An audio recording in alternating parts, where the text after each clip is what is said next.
अस्सलाम वालेकुम। कैसे हैं आप सब लोग? मैं भी ठीक हूँ। आप सब सोच रहे होंगे कि ये क्या दिखा रही है, और वीडियो के स्टार्टिंग में ये कुछ बॉक्स में से निकालने की कोशिश कर रही है। तो ये है जी दंदासा। बहुत से नए जो लोग होंगे वो तो दंदासा नहीं जानते होंगे, लेकिन हम जैसे जो गांव में रहने वाले लोग होते हैं या हमारी उम्र के जो लोग होते हैं उनको बहुत अच्छे तरीके से पता होगा कि दंदासा क्या चीज़ है। आज आपने मेरी वीडियो के टाइटल में भी देख लिया होगा कि मैंने एक क्वेश्चन किया कि क्या ऐसा तो नहीं है। तो ये दंदासा है जी, ये दांत साफ़ करने के लिए हमारे बचपन में जब हमें छुट्टी होती थी, स्पेशली उस दिन जुमे वाले दिन, तो हम लोग जो है वो जुमे की तैयारी करते होते थे। हमारे बुज़ुर्ग जो हैं वो, जो ख़वातीन है वो दंदासा जो है वो यूज़ करती थी दांत साफ़ करने के लिए, और मर्द हज़रात जो हैं वो मसवाक यूज़ करते थे, लेकिन वो तो रोज़ ही करते थे। तो बहरहाल ये है जी दंदासा। और मैंने जो अपना जो थंबनेल है वो उसमें जो कुछ बताया है वो ये मैं पूछने की कोशिश कर रही थी। मैं तो ये सोच रही थी, या मैं ये ज़्यादा यही सोचती हूँ कि ज़्यादातर जो है वो शुगर की बीमारी, मुझे ऐसे लगता है कि जो हम लोग पेस्ट वगैरह यूज़ करते हैं, आई थिंक सो ये उसकी वजह से तो नहीं हो जाती। तो हालांकि ये बेतुकी सी बात है, क्योंकि ज़ाहिर है जो हमारी खुराक है, हमारी डाइट है, उसकी वजह से कोई ना कोई जो है वो हमारे अंदर जो तब्दीलियाँ वो आती हैं, अच्छी भी बुरी भी जैसी भी हैं। तो वो हमारी जो खुराक होती है या हमारा जो रहने सहने का जो तौर तरीका होता है वो उसी की वजह से होती है। लेकिन मैं पता नहीं क्यों मेरे दिमाग में ये बात ऐसे बैठ गई है कि जैसे जो हम लोग पेस्ट यूज़ करते हैं, हो सकता है हमारे जो है वो मसूड़ों के ज़रिए हमारे जो है ये पेस्ट होती है ये हमारे लिए नुकसानदेह हो। पहले लोगों को नहीं होती थी, अब क्यों होती है? तो ये लगता तो एक बेतुका सा सवाल है। तो ज़ाहिर है जो इन चीज़ों के एक्सपर्ट हैं या डॉक्टर, हकीम और बहुत आप कह लें कि जो इन चीज़ों के माहिर हैं वो उन्हीं को पता होगा। मैं एक आम सा घर में काम काज करने वाला बंदा सवाए जो है वो सोचों के अलावा या गेस करने के अलावा तो कुछ नहीं कह सकता, क्योंकि मुझे तो इन चीज़ों के अलिफ बे के बारे में भी नहीं पता है। तो बस मैं वो सोच रही थी कि भई आप लोगों से भी पूछूंगी क्या ऐसा ही है। पहले लोग जो है वो इस तरह मसवाक और दंदासों का इस्तेमाल करते थे। वो एक होता था एक डेंटोनिक, वो पाउडर मिलता था, वो यूज़ करते थे। तो ये चीज़ें जो है वो इस्तेमाल की जाती थी। तो अभी ये है कि हम लोग जो है वो इसके बगैर नहीं रहते हैं। जब हम लोग थे तो वो पेस्ट तो उस वक्त भी इस्तेमाल होती थी।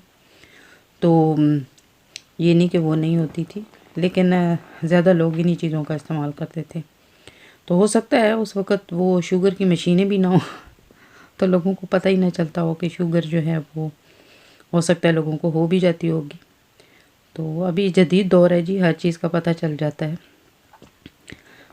हत्ता कि जो बच्चों की पैदाइश से पहले ही पता चल जाता है कि उनकी जेंडर के बारे में कि वो क्या है।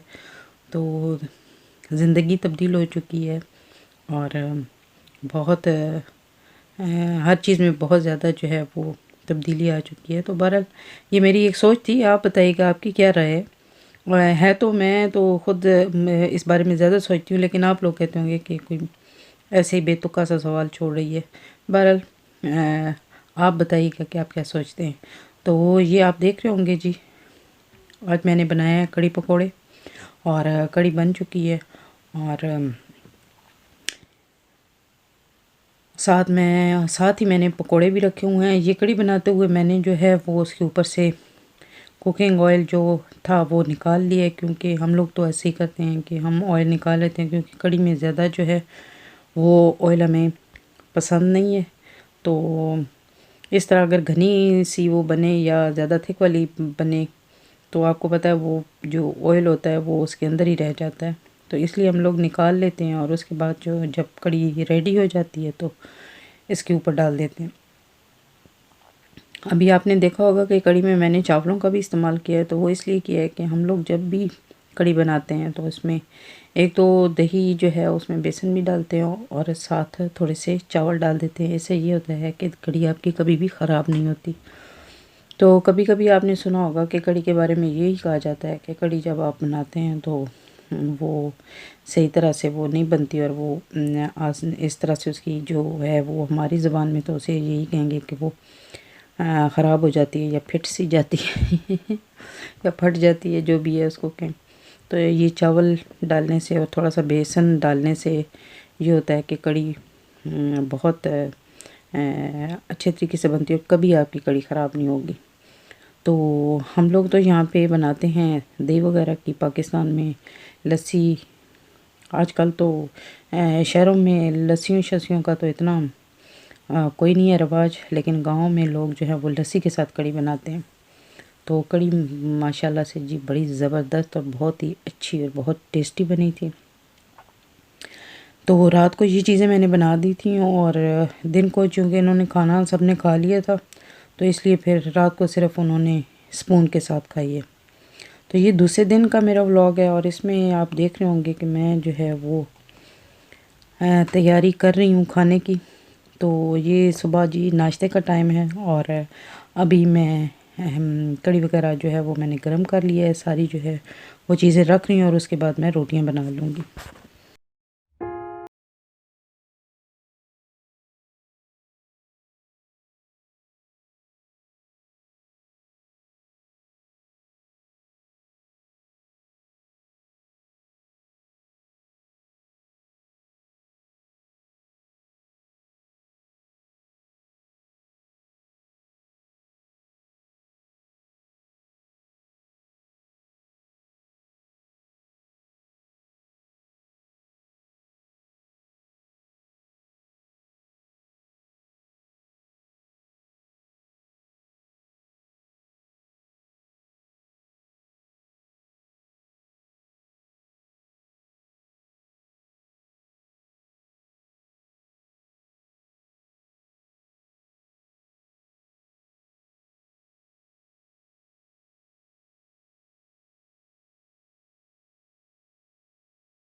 कड़ी और सुबह नाश्ते में जो है वो पराठे ही अच्छे लगते हैं। ये मैंने रोटी बना ली है, इसका पेड़ा तो मैंने पराठे वाला बनाया, लेकिन इसको मैंने बनाया सूखा। और ये सूखा सूखा कह लें या सूखा सूखा कह लें वो इसलिए कि जो मेरे हस्बैंड जी हैं उनको पराठा नहीं पसंद। वो इसलिए क्योंकि पसंद तो है, लेकिन इसे खाने के बाद उन्हें जो है ना वो काफ़ी ज़्यादा जलन हो जाती है। तो इसलिए फिर वो उनको ज़्यादा जो है वो पसंद नहीं है। तो मैंने ये पेड़ा बनाते हुए इसके अंदर पेड़े में मैंने ये माजरीन लगा लिया था, और बस इसको फिर मैंने जैसे हम रोटी बनाते हैं वो बना लिया, और उसके ऊपर थोड़ा सा घी लगा लिया। तो इससे ये होता है कि फिर वो उनको जो है ना वो तकलीफ़ नहीं होती है। तो हम तो भाई अपने लिए बनाएंगे पराठे, कड़ी हो और वो क्रिस्पी सा पराठा ना हो, तो ऐसे हो नहीं सकता। तो अभी मैं और अपनी बच्चियों के लिए मैं बना रही हूँ पराठे। तो मैंने जो है ये बनाया है अपनी बेटी के लिए पराठा, और फिर इसके बाद मैं डालूँगी अपने लिए। तो असल में ना मैं आजकल आपको बता रही हूँ सिर्फ अपनी कुकिंग, क्योंकि इतना ज़्यादा मैं काम तो नहीं कर रही हूँ। बस यही होता है कि खाने पीने के जो होते हैं कि खाना पीने कर लें तो बड़ी बात है। तो करती हूँ, थोड़ा बहुत करती हूँ, ये नहीं कि बिल्कुल नहीं करती हूँ। तो ज़्यादा यही होता है कि जो खाना वगैरह है वो तैयार कर लेती हूँ। आटा गूँधना होता है वो गूँध लेती हूँ, बर्तन धो लेती हूँ। और अभी माशाल्लाह से काफ़ी जो है वो मैं अपनी अंदर जो है वो तब्दीली फ़ील कर रही हूँ कि मैं काफ़ी बेहतर फ़ील कर रही हूँ। तो एक तो वो है कि इस जब से मुझे ये कोरोना हुआ उसके बाद मुझे ठंड बहुत लगती है। तो उसकी वजह से ये होता है कि मैं मतलब अभी वीकनेस जो मुझे पहले थोड़ा मसला हो रहा था वो काफ़ी कम हो गई है, कि मैं अपना काम मतलब करती रहती हूँ, लेकिन कोई ज़्यादा उस तरह से मैं नहीं मतलब फ़ील करती कि मैं वीक हूँ। बस ये होता है कि काम करते करते ठंड लगती है, वो भी इतनी अजीब किस्म की ठंड है कि ऐसे लगता है कि किसी फ्रीज़र रूम में आपको रखती है। हालांकि हीटर लगा है, हीटिंग लगी हुई है, इसके बावजूद जो है वो ऐसे फील हो रहा होता है कि जैसे जो है ना वो आपको मतलब डिफरेंट किस्म की आपको ठंड लग रही होती है। तो बहरहाल जी, हमने सुबह मैंने आपको बताया था कि मैंने बनाया नाश्ता, और अभी जो है वो मैं अपने हस्बैंड जी के लिए बना रही हूँ यखनी, क्योंकि अभी थोड़े वो जो हैं वो थोड़े से इस तरह से स्लो से हैं, वो मतलब वो उठते भी कम हैं और थोड़ा ऐसे फील करने लगते हैं। मुझे सर में भी दर्द है और कभी कभी ये होता है कि ऐसे मुझे फ़ील हो रहा है कि मुझे टेम्परेचर हो रहा है। तो वो थोड़ा सा ये है कि अपने आप को थोड़ा वीक वीक कर रहे हैं।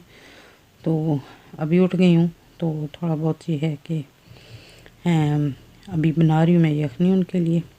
तो ये सारी चीज़ें जो आप देख रहे हैं, ये सारा कुछ मैंने डाल के थोड़ा सा मैंने कुकिंग ऑयल डाला है, कह लें कि 2 टेबल स्पून है। तो उसी में थोड़ा सा मैं इसको जो चिकन है उसको मैं थोड़ा सा कह लें कि फ्राई कर लूँगी, थोड़ा सा हो जाए, और इसके बाद फिर मैं इसमें डाल दूँगी हॉट वाटर, और फिर इसको इसी तरह से चूल्हे पे रहने दूँगी। और खूब अच्छी तरह से जब ये चिकन जो है वो गल जाएगा तो उसके बाद इसको छान लूँगी। और कई लोग होते हैं कि वो यखनी में पसंद करते हैं कि वो हड्डियाँ निकाल देते हैं और रहने देते हैं इसी तरह से गोश्त, लेकिन मैं जो है वो जैसे मैं बना रही हूँ मैं वैसे ही रहने दूँगी। अभी थोड़ा सा जो है वो फ्लेवर के लिए मैं इसमें डाल रही हूँ चिकन पाउडर, और काली जो है वो मिर्चें मैं थोड़ी देर के बाद डालूँगी जब बॉयल आ जाएगा अच्छे तरीके से।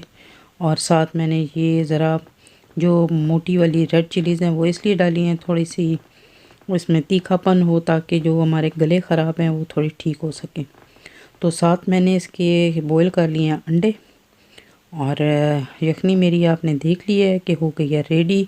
और इसकी मैं जो भी बोटियां थी चिकन की वो इसी तरह से मैंने रहने दी हैं, बहुत ही अच्छी तरह से ये गल चुकी हैं।